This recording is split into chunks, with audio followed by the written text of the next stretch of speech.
66 crore. Yes, 66 crore. On Feb 26, the Ministry of Information and Broadcasting said that the 6-week-long Maha Kumbh Mela held in Prayagraj, Uttar Pradesh drew a total crowd of over 66 crore or 660 million from January 13th until its culmination.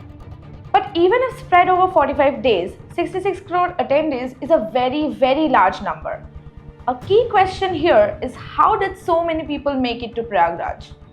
But before we get into that, remember that to do such stories, independent news outlets like Alt News need your support.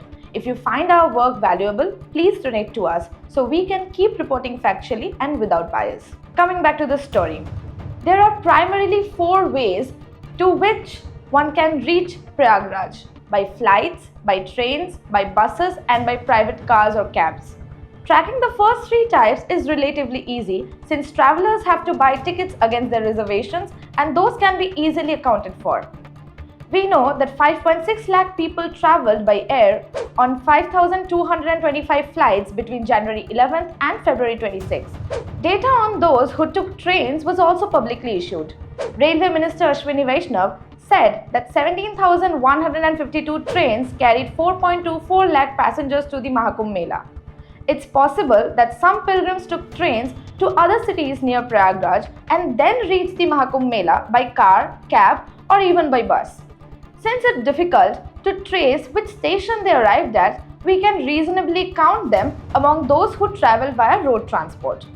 Accounting for the number of visitors who arrived via buses posed a challenge since the government did not provide a consolidated figure on how many attendees use the bus services to reach Prayagraj from the cities or states. This information should have been readily available as most state bus operators maintain such data. However, neither the central government nor the state road transport corporations except the Uttar Pradesh disclose these numbers. A press release from the Uttar Pradesh State Road Transport Corporation said that 3.25 crore people were taken to their destination using their services during the Maha Kumbh Mela. Alt News reached out to several other state transport bodies. Among them, Gujarat State Road Transport Corporation responded to our queries and told us that 5,978 travelers used their bus services. Private bus operators have also not disclosed how many travelers use their services to travel to Prayagraj.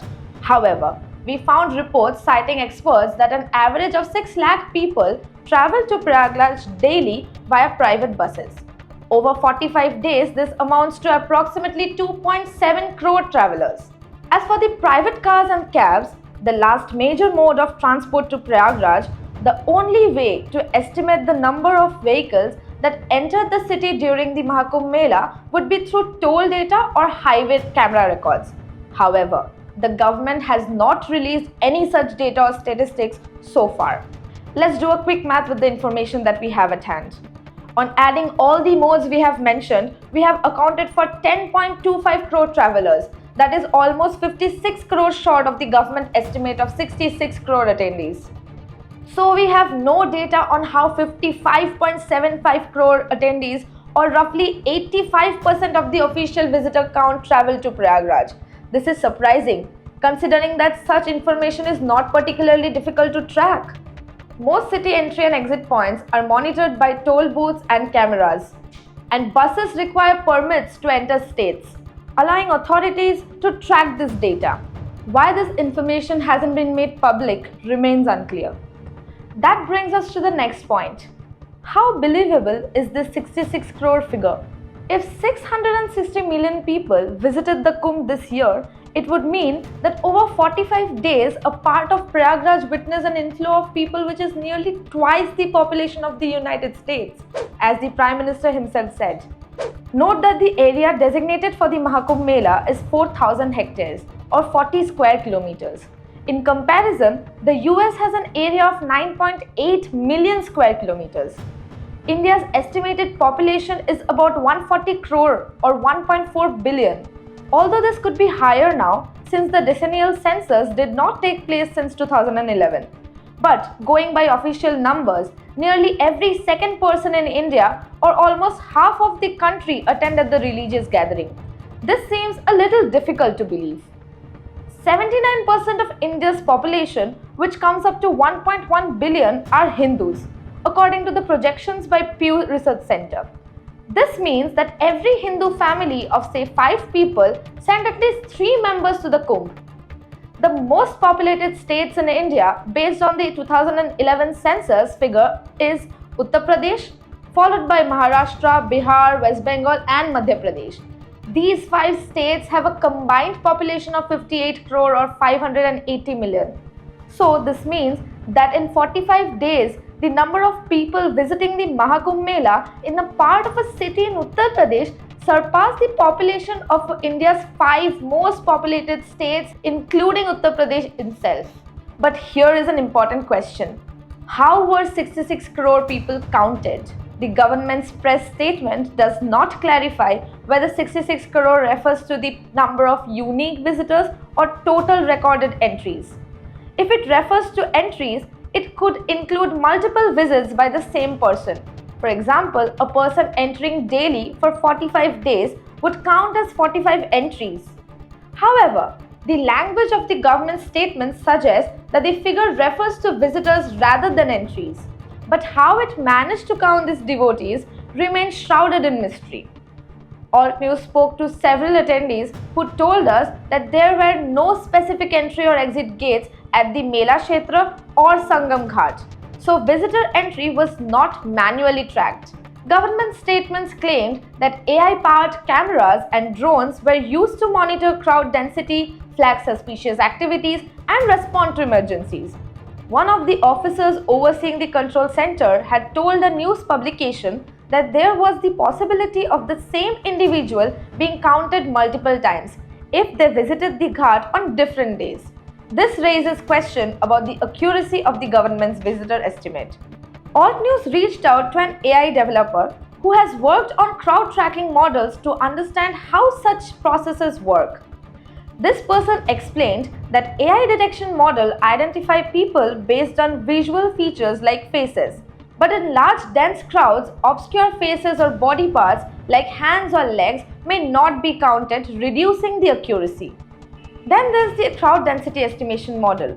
Here, AI can estimate crowd size by analyzing images and learning from sample datasets. While useful for large crowds with occlusion, this method provides only rough estimates and cannot track unique visitors.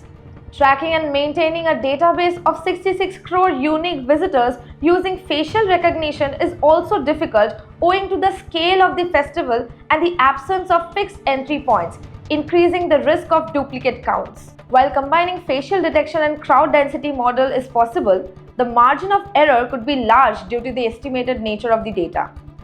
There are also technical constraints in identifying individuals of similar ethnicity and clothing in a crowd. Fixed positions of camera limit angles, leading to distorted or incomplete facial captures. It would be generous to say that the government's claim of 66 crore attendees supposedly tracked by AI-based technology seems somewhat far-fetched. We highlight this because the Kumbh Mela, originally a religious and spiritual gathering led by sadhus and their akhadas, has increasingly become a political tool for marketing. The government has also used this to promote the Uttar Pradesh and call in investments to the state. What is especially striking is how quickly the INB ministry released this complicated visitors count. This is in sharp contrast with the delayed response in providing details about the stampede at the Kumbh Mela and the New Delhi railway station. Alt News has previously done a detailed report on how information regarding the stampede was suppressed. But a major reason for people wanting to go to the Maha Kumbh Mela this year was another number, 144 years. Most of the Maha Kumbh Mela coverage this year called it extra special because it was happening after 144 years. Many devotees told Alt News they attended the 2025 Maha Kumbh Mela because it was once in 144 years event, making it a rare once in a lifetime opportunity. Or maybe it was just marketed so. The BJP government heavily promoted the 144 years claim. which was amplified by ministers, religious leaders, and major Indian and global media outlets. The 2001 and 2013 Purna Kumbh Melas were also marketed as happening once in 144 years. A 2013 CAG report confirmed that the Maha Kumbh takes place every 144 years, Purna Kumbh every 12 years, and Ardha Kumbh every 6 years. The same report called 2013 Kumbh Mela as the Maha Kumbh. Multiple reports and academic papers spanning from 2001 to 2019 referred to the 2001 and 2013 Kumbh Melas as rare and happening after a wait of 144 years, including those from the New York Times, ABC News, BBC, and Newsweek. While looking for historical precedents, we found the archive of a London-based newspaper calling the 1954 Kumbh a once in 144 years event. The repeated use of the 144-year narrative across different Kumbh suggests that the government's claim for 2025 may be questionable or misleading. As we have shown, different kind of narratives were built on back of big numbers. But as citizens and journalists, we must critically examine the information and data presented to us, especially when the methodology behind such figures is unclear. If you like our work, do subscribe and join our YouTube channel. Do not forget to leave a like and comment below. Thank you for watching.